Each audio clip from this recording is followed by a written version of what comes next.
आइए दोस्तों बात करते हैं आज 11 मई 2020 नए सप्ताह की शुरुआत के साथ ही मंडे सोमवार हो चुका और जानेंगे दोस्तों इस वीडियो में आज की तमाम बड़ी खबरों, हेडलाइंस, न्यूज और मुख्य समाचार पर नजर डालते हैं। चीन से शुरू हुई इस महामारी को लेकर भी प्रमुख अपडेट है। इसके अलावा आज भारत के माननीय प्रधानमंत्री नरेंद्र मोदी जी देश के सभी राज्यों के मुख्यमंत्रियों के साथ बैठक करके वीडियो कॉन्फ्रेंसिंग के जरिए देश में बड़ा ऐलान, बड़ी घोषणा भी करने जा रहे हैं, उसका भी अपडेट बताएंगे आपको। इसके अलावा दोस्तों क्या लॉकडाउन 17 मई के बाद भी बढ़ेगा या फिर 17 मई के बाद लॉकडाउन खत्म हो जाएगा, इसको लेकर भी ब्रेकिंग न्यूज अपडेट आ रहा है, आपको बताएंगे। एक एक करके तमाम बड़ी खबरों को जानेंगे इस वीडियो में, बिल्कुल ध्यान से बने रहेगा हमारे साथ और एकदम पूरा लास्ट तक जरूर देखिएगा। बिना टाइम वेस्ट किए सीधे ले चलते हैं आपको पहले अपडेट में। तो देख पा रहे बड़ी खबर दोस्तों की देश भर में पिछले 24 घंटों में 3277 नए केस देखे गए, जबकि 128 लोग स्वर्ग सिधार गए। और ऐसे में दोस्तों अभी भारत में कुल इससे संक्रमित लोगों की संख्या का आंकड़ा जो है ना, वो स्वास्थ्य मंत्रालय की रिपोर्ट के अनुसार 62,939 तक पहुंच चुका है, ठीक है। लेकिन मीडिया में आपको कई जगहों पर यह आंकड़ा भी देखने को मिलेगा कि 66,378 केस हो चुके हैं। भास्कर के ऊपर, हरी भूमि के ऊपर, ये कई जगहों पर ये आपको आंकड़ा देखने को मिल जाएगा 66,378। लेकिन आपको बता दें दोस्तों कि ये अनऑफिशियल डेटा है। ऑफिशियल आंकड़े जो अभी तक आ रहे हैं वो है 62,939, ठीक है। जबकि टोटल भारत में 2109 लोगों के जान जाने की खबर है। चलिए ये तो रहे भारत के ताजा आंकड़े। और वहीं दुनिया भर के आंकड़ों की अगर बात करें दोस्तों तो 41,52,000 से भी ज्यादा पूरी दुनिया में इससे संक्रमित लोगों की संख्या हो चुकी है, जबकि 282 से भी ज्यादा लोग इस दुनिया को अलविदा कह चुके हैं। टोटल मतलब 2,82,000 से भी ज्यादा लोग। चलिए साथ ही अगला अपडेट आ रहा दोस्तों कि चीन का काला सच आया सामने। खुद राष्ट्रपति शी जिनपिंग ने WHO से इस महामारी की जानकारी छुपाने की कही थी बात। जी हाँ दोस्तों, इस बीमारी को लेकर, चीन से शुरू हुए इस वायरस को लेकर काले सच की एक रिपोर्ट का खुलासा हुआ। इस रिपोर्ट में कहा गया है दोस्तों कि चीन ने दुनिया के सामने इस वायरस की बीमारी को छुपाने के लिए WHO यानी कि विश्व स्वास्थ्य संगठन से अपील की थी। जर्मनी की खुफिया एजेंसी की रिपोर्ट में यह खुलासा हुआ। रिपोर्ट के मुताबिक चीन की वजह से पूरी दुनिया में इस वायरस से लड़ने में 4 से 6 हफ्तों की देरी हुई। और इस रिपोर्ट में यह भी कहा गया दोस्तों कि चीन के राष्ट्रपति शी जिनपिंग ने स्वयं जाकर विश्व स्वास्थ्य संगठन के मुखिया टेड्रोस अधनॉम को यह बात को लेकर बात बताई थी और दुनिया से इस बात को छुपाने की अपील की थी। अब देखिए दोस्तों WHO और चीन के बीच जो ये बातें हुई, इसकी मीडिया रिपोर्ट्स चल रही हैं। अब दोस्तों असल सच्चाई क्या है, ये तो या तो WHO की तरफ से ऑफिशियल कोई प्रेस नोट आएगा, तब पता चलेगा कि ये मीडिया के द्वारा किए जा रहे दावे गलत है या सच है। फिलहाल जो खबरें चली हुई मैं आपको बता रहा हूँ। और साथ ही अगला अपडेट आप देख पा रहे दोस्तों की अमेरिका में एक दिन में सामने आए 25,000 नए मामले। सिंगापुर में ये शक्ति है। दुनिया के 10 सबसे ज्यादा प्रभावित देशों की लिस्ट में सबसे नंबर 1 पर अमेरिका, फिर स्पेन, इटली, ब्रिटेन, रूस, फ्रांस, जर्मनी, ब्राजील, तुर्की, ईरान वगैरह ये देश हैं। तो ये तो रही दोस्तों इस चीन से वायरस से संबंधित कुछ बड़ी खबरें। अब अपन नजर डालते हैं बैंक खाता वालों के लिए भी कुछ अपडेट है। इसके अलावा इंश्योरेंस अगर आपने बीमा वगैरह करवा रखा तो भी सरकार की तरफ से आपको एक राहत दी गई है। भारतीय स्टेट बैंक की तरफ से भी अपने सभी ग्राहकों के लिए एक नई अपील निकल कर आ रही है। क्या क्या जानकारियां बताएंगे एक एक करके। सीधे बात करते हैं अगले अपडेट की। तो देख पा रहे कि दोस्तों इस संकट के मौके पर मुख्यमंत्रियों के साथ आज 5वीं बैठक करेंगे प्रधानमंत्री नरेंद्र मोदी। हो सकता है कोई बड़ा फैसला लॉकडाउन पर भी इस बैठक में कुछ फैसला लिया जा सकता है कि लॉकडाउन को 17 मई के बाद बढ़ाया जाएगा या फिर 17 मई से लॉकडाउन को खत्म कर दिया जाएगा, या और क्या स्टेप्स फॉलो करने पड़ेंगे। इस पर भी गवर्नमेंट कोई आज डिसीजन ले सकती है। दिन में 3 बजे ये बैठक होने जा रही है। 3 बजे बाद क्या डिसीजन, निर्णय निकलता है, मैं आपको दोस्तों DLS न्यूज के माध्यम से 3 बजे लाइव स्ट्रीमिंग करके तुरंत ये अपडेट दे दूंगा कि इस PM मोदी जी की देश के सभी राज्यों के साथ मुख्यमंत्रियों की बैठक में क्या डिसीजन या निर्णय लिए जाते हैं। और ऐसे में दोस्तों आज 3 बजे ये बैठक होगी। और ये जो बैठक है ना, ये 5वीं मीटिंग है दोस्तों लॉकडाउन के बाद। पहले 20 मार्च को हुई, 2 अप्रैल को हुई, फिर 11 अप्रैल को हुई, फिर 27 अप्रैल को राज्यों के मुख्यमंत्रियों के साथ इस पर बैठक हुई। और अब दोस्तों ये 5वीं बैठक 11 मई को होने जा रही है।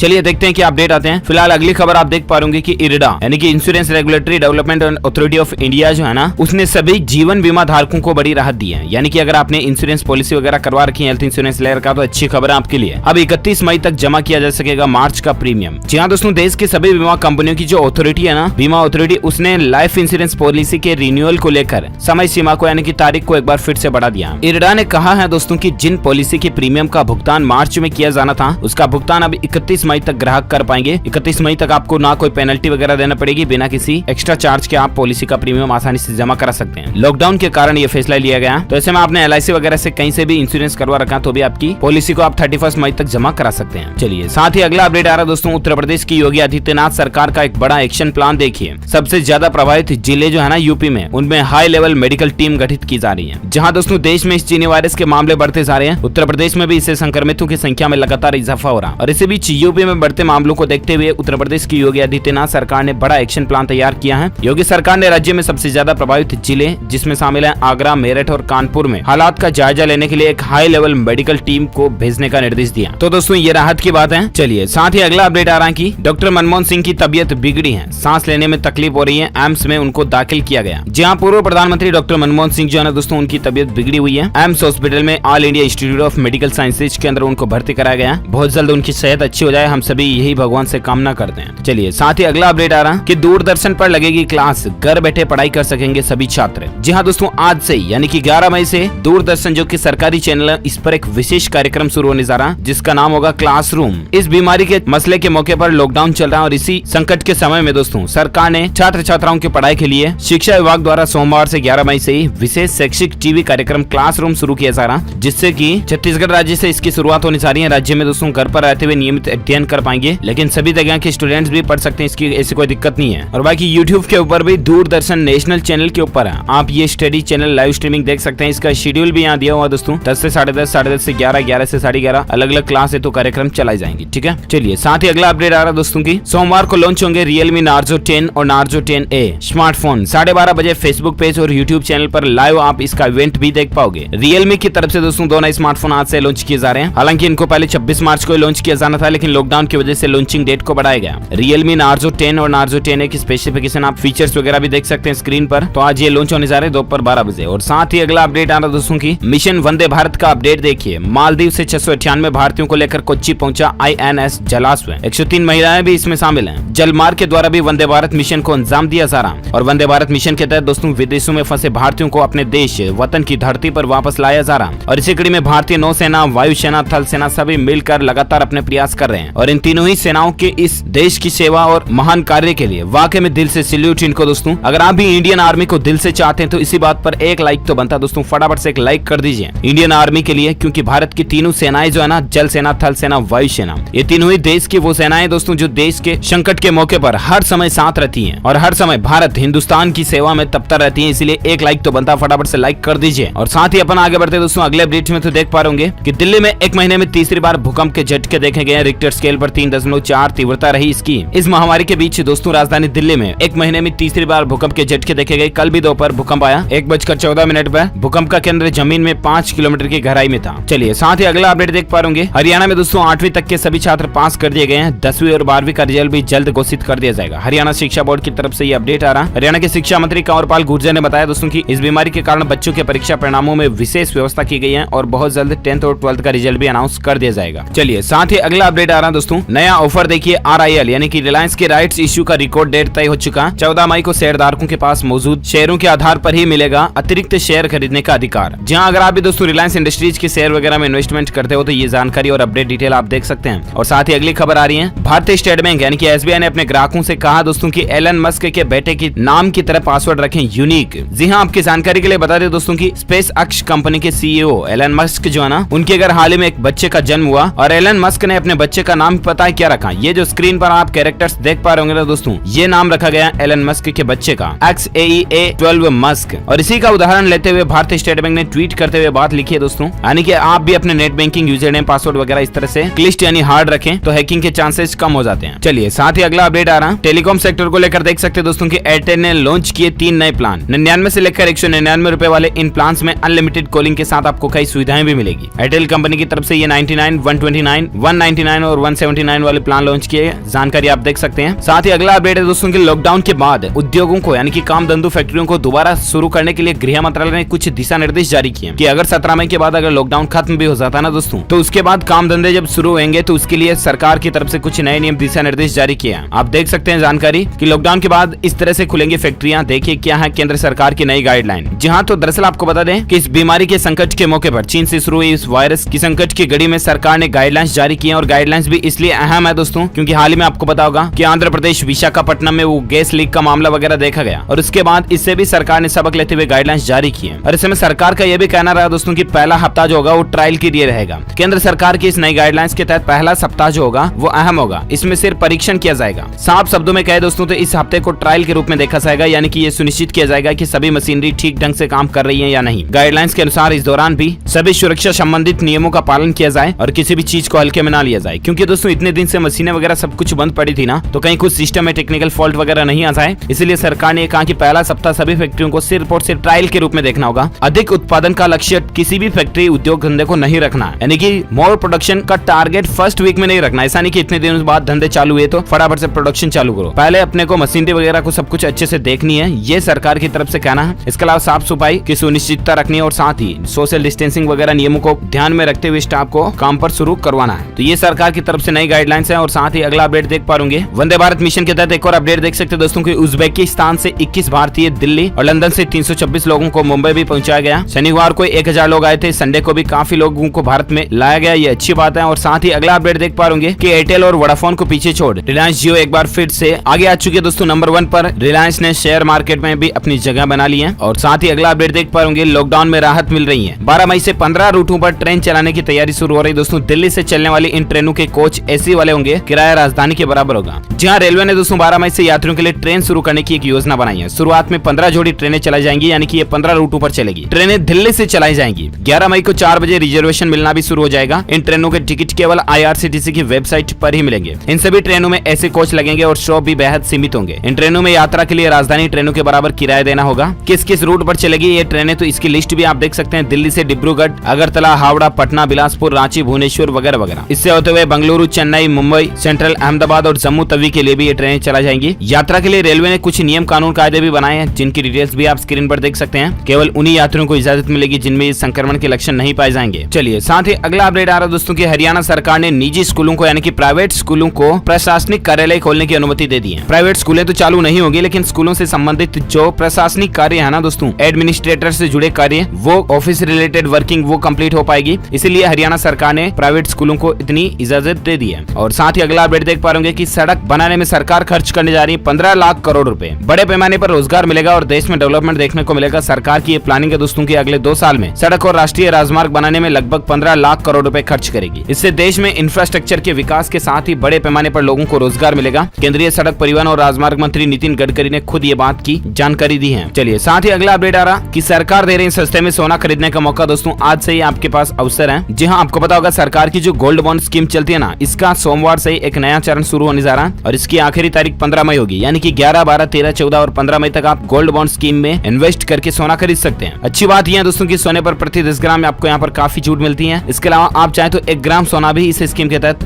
डिजिटली तरीके से अपने मोबाइल से ही खरीद सकते हैं। और साथ ही अगला अपडेट है मौसम समाचार को लेकर बड़ी खबर देख पाएंगे। आज से मौसम बदलने जा रहा है। राजधानी दिल्ली में धूल भरी आंधी के साथ हल्की बारिश के आसार भी नजर आने हैं। अगले 12 से 24 घंटों के दौरान राजधानी में इस तरह का मौसम बदल सकता है। इसके अलावा संपूर्ण भारत के मौसम पूर्वानुमान की अगर बात करें दोस्तों, तो आगामी 24 घंटों के दौरान जम्मू कश्मीर, हिमाचल प्रदेश, उत्तराखंड, पंजाब, हरियाणा, उत्तर पश्चिमी उत्तर प्रदेश में हल्की से मध्यम बारिश हो सकती है। इसके अलावा उत्तर प्रदेश, मध्य प्रदेश, दक्षिण छत्तीसगढ़, तेलंगाना, आंध्र प्रदेश, केरल और आंतरिक तमिलनाडु के कुछ हिस्सों में भी और साथ ही आंतरिक कर्नाटक में भी कुछ जगहों पर हल्की से मध्यम बारिश के आसार है। राजधानी दिल्ली, पश्चिम मध्य उत्तर प्रदेश, उत्तरी पूर्वी राजस्थान में भी कुछ जगहों पर आंधी के साथ बारिश की गतिविधियां देखने को मिल सकती हैं। तो ये इन जगहों पर अगले 24 से 48 घंटों के दौरान बारिश की संभावना है। और साथ ही अभी मौसम के हालात क्या चल रहे हैं तो देख सकते हैं आप। चंडीगढ़ में सुबह भी दिखा रात जैसा नजारा, पंजाब में तेज आंधी और बारिश आई, ओले भी गिरे कई जगहों पर। चलिए अगले अपडेट में आ रहा दोस्तों, मध्य प्रदेश में बीजेपी में बड़ा बदलाव देखने को मिला। उपचुनाव से पहले 24 नए जिलाध्यक्षों का ऐलान किया गया। इन नामों की सूची शनिवार रात को जारी कर दी गई। 24 जिलों में से 22 जिलों में नए जिलाध्यक्षों के नाम का ऐलान किया गया, जबकि 2 जिलों में पुराने चेहरे को ही दोबारा मौका दिया गया। ये लिस्ट भी आप देख सकते हैं मध्य प्रदेश में अलग अलग जिलों और जिलाध्यक्षों की। और साथ ही अगला अपडेट रिलायंस जियो की तरफ से आप देख सकते हैं, ई कॉमर्स के फील्ड में उतरी जियो मार्ट ने दोस्तों डिस्ट्रीब्यूटर्स के खोज शुरू कर दिए हैं। और आपके पास भी सुनहरा मौका, आप भी जियो के डिस्ट्रीब्यूटर बन सकते हैं। इसके लिए आप अप्लाई कर सकते हैं दोस्तों रिलायंस जियो के ऑफिशियल पोर्टल के जरिए। partnercentral.jioconnect.com के जरिए आप ऑनलाइन अप्लाई कर सकते हैं। ये देख सकते हैं आप how to become a partner. यहाँ पर आपको सारी गाइडलाइंस, रूल्स वगैरह देखने को मिल जाएंगे, क्या एलिजिबिलिटी क्राइटेरिया वगैरह आपको चाहिए। इसके बाद दोस्तों आपको सीधा अप्लाई लिंक पे क्लिक करके आपकी डिटेल्स फिल अप करके सबमिट कर देना और आप भी रिलायंस जियो के ई कॉमर्स के लिए डिस्ट्रीब्यूटर के लिए अप्लाई कर सकते हैं। और साथ ही अगला अपडेट आ रहा है कि भारतीय सरकार जल्द ही अमेरिकी व्हाट्सएप से करेगी अलविदा। बनाया जा रहा है इंडियन मैसेंजर एप्लीकेशन। जी हाँ, दरअसल आपको पता होगा दोस्तों कि चाइना के अंदर फेसबुक, व्हाट्सएप, इंस्टाग्राम, ट्विटर वगैरह सब कुछ सोशल मीडिया एप्लीकेशन बैन है। यहाँ तक कि गूगल, यूट्यूब वगैरह भी बैन है, क्योंकि चाइना गवर्नमेंट ने अपने खुद के सोशल मीडिया प्लेटफॉर्म बना रखे हैं, वीयू वगैरह, और इसके अलावा भी खुद के search engine video sharing platform भी बना रखे हैं, जैसे कि बैदू वगैरह ही है। और इसी कड़ी में सरकार भारत सरकार भी अब दोस्तों व्हाट्सएप को बैन करने पर विचार कर रही है और इसके लिए भारत अपना खुद का NIC यानी कि नेशनल इन्फॉर्मेटिंग सेंटर के द्वारा सोशल मीडिया एप्लीकेशन तैयार कर रही है जो व्हाट्सएप की ही तरह सिमिलर काम करेगा। देखते हैं आखिर ये कब तक इंडियन गवर्नमेंट के द्वारा लॉन्च किया जाता है। और फिलहाल अगला अपडेट आप देख पाओगे कि हरियाणा सरकार की तरफ से दिव्यांग कर्मचारियों को एक बड़ी राहत दी गई है। निजी स्कूलों पर सख्ती बनी रहेगी। इसके अलावा पशुधन सर्वेक्षण समितियां बनाने का भी हरियाणा गवर्नमेंट ने फैसला किया है। ट्यूशन फीस के अलावा अन्य फंड लेने वाले निजी स्कूलों पर सख्ती से आदेश दिया गया हरियाणा सरकार की तरफ से कि प्राइवेट स्कूलें कोई और फीस नहीं वसूल सकती हैं। तो ये ज्यादा जानकारी आप देख सकते हैं। और साथ ही अगले अपडेट में बात करें दोस्तों आज के सोना चांदी के भाव की, तो देख पा रहे होंगे gold and silver price today news update के तहत अभी देश के अलग अलग शहरों में राजधानी दिल्ली, अहमदाबाद, बंगलुरु, चेन्नई वगैरह में सोने के रेट क्या चल रहे हैं तकरीबन 46,547 तक। और भी इसकी जानकारी आप देख सकते हैं। और साथ ही अगला अपडेट है कि CBSE की 10वीं और 12वीं परीक्षा कॉपियों का मूल्यांकन भी आज से शुरू हो चुका है। जहां CBSE की 10th और 12th की कॉपियां जंचना शुरू हो चुकी हैं और उम्मीद है बहुत जल्द 10th 12th के जो एग्जाम कंडक्ट हो चुके थे उनके रिजल्ट अनाउंस किए जा सकते हैं। और साथ ही अगला अपडेट है दोस्तों देख सकते हैं आप महाराष्ट्र में 786 पुलिस कर्मियों में चीन से शुरू हुए वायरस की पुष्टि देखी गई। लॉकडाउन के दौरान पुलिस कर्मियों पर 200 ऐसी घटनाएं भी देखी जा रही है। NI की तरफ से ट्वीट किया गया दोस्तों पुलिस कर्मियों के संक्रमण के सबसे ज्यादा मामले महाराष्ट्र में ही देखे जा रहे हैं और देश में भी सबसे ज्यादा मामले इसी राज्य में आ रहे हैं। और ऐसे में देखते हैं महाराष्ट्र सरकार द्वारा और क्या लॉकडाउन वगैरह पर फैसले लिया जाता है तो हम आपको बताएंगे जरूर DLS न्यूज के ऊपर। फिलहाल दोस्तों आज की बड़ी खबरें, मुख्य समाचार, हेडलाइंस, न्यूज अपडेट ये फिनिश होते हैं। अगर आपको ये वीडियो अच्छा लगा तो इसे लाइक कीजिए, अच्छा नहीं लगा तो डिसलाइक कीजिए, लेकिन शेयर जरूर करना अपने दोस्तों के साथ फेसबुक और व्हाट्सएप पर ताकि ये इन्फॉर्मेशन उन तक भी पहुंच पाए। और साथ ही आप मुझे नीचे कमेंट करके बताना जरूर कि दोस्तों इस चीन से शुरू हुए वायरस के मौके पर भारत सरकार ने कौन सा एप्लीकेशन लॉन्च किया, उस ऐप का नाम क्या है। आप कमेंट में लिखिए। सही जवाब देने वाले रैंडमली लोगों को सेलेक्ट किया जाएगा हमारी DLS न्यूज टीम की तरफ से और आप जीत सकते हैं शानदार सरप्राइज गिफ्ट जो कि गिव अवे के रूप में आप तक पहुंचा दिया जाएगा। और साथ ही अगर आप चाहते हैं कि रोजाना आपको इसी तरह की काम की खबरों के अपडेट्स तुरंत आपके मोबाइल पर मिलते रहे तो इस चैनल को सब्सक्राइब करके बेल आइकन जरूर दबा देना ताकि आपको रोजाना के ताजा अपडेट्स तुरंत मिलते रहेंगे। Thank you, take care, good bye and जय हिंद, जय भारत, वंदे मातरम।